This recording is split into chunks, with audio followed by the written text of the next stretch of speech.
যেজনা পূজ্যপাশতে যথা নিত্যাযুক্তানাং যজক্ষেয়ং বহামহম। ভগবান অর্জুন, যদি কোনো ব্যক্তি অনন্য চিন্তা, অন্য মানে যার অন্য কোনো চিন্তা নেই, কোন চিন্তা?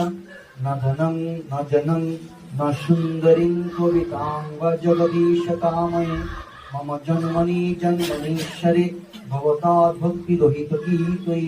আমার অন্য কিছু চাই না, ধন চাই না, পরিবার চাই না, টাকা পয়সা চাই না, মান সম্মান চাই না।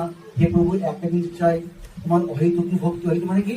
যে ভক্তিতে আমার কোনো কন্ডিশন নাই, যে ভক্তিতে আমাদের কোনো কন্ডিশন নাই, অর্থাৎ আমি দিলে দেব এই ভাবনা নেই, শুধুমাত্র দেওয়ার আশা, সেই ভক্তি চাই আমাদের। শাস্ত্রে বললেন, এই হরি নামে যত পাপ ঘরে পাপি পাপ করতে না পারে। একবার শুধুমাত্র হরে কৃষ্ণ বললেই কি হয়? এই সেই ব্যক্তির জীবনে যতটা পাপ করেছে সে পাপ তো নষ্ট হয়, পরন্তু তার এত সামর্থ্য নেই যে পাপ করতে আর পারে না। কিন্তু পদকর্তা মহাজন বললেন, ভক্তদের জন্য কোটি জন্ম যদি করো নাম সংকীর্তন তথাপি নাহি মিলে ব্রজেন্দ্র নন্দন। বলে আস্তে কথা বলতে প্রভু, একবার বলছি হরিনাম করলে সব পাপ থেকে মুক্তি হয়ে যায়, আবার বলছি কোটি জন্ম করো নাম সংকীর্তন তথাপি নাহি মিলে ব্রজেন্দ্র নন্দন। ভগবান শ্যামসুন্দরী পেতে গেলে আপনাকে সেই নাম করতে হবে যে নামেতে অপরাধ নাই, সেই নাম করতে হবে যে নামেতে কি হবে?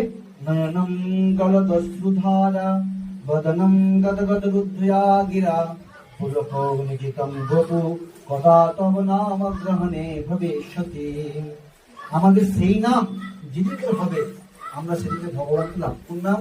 নয়ন মধুসারা, অর্থাৎ চোখ দিয়ে অনুগত হইলাম হরে কৃষ্ণ বলার সঙ্গে সঙ্গে গদগদ আকারে চোখ দিয়ে জল বাড়ি নিশ্চিত হবে। আর কি বলুন, শরীর ভুলে পেতে হবে।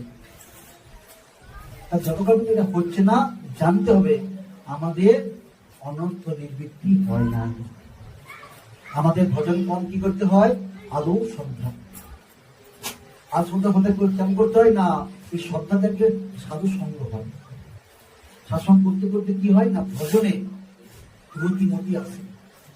আর এই ভজন করতে করতে কি হয়? অনর্থ নিবৃত্তি হয়। আর যখন অনর্থ নিবৃত্তি হয় তখনই কি হয় না? নামে রুচি আসে। দেখবেন আমরা হরিনাম করি, কেমন করি? বলেছে মন থেকে বা ভক্তরা বলেছেন,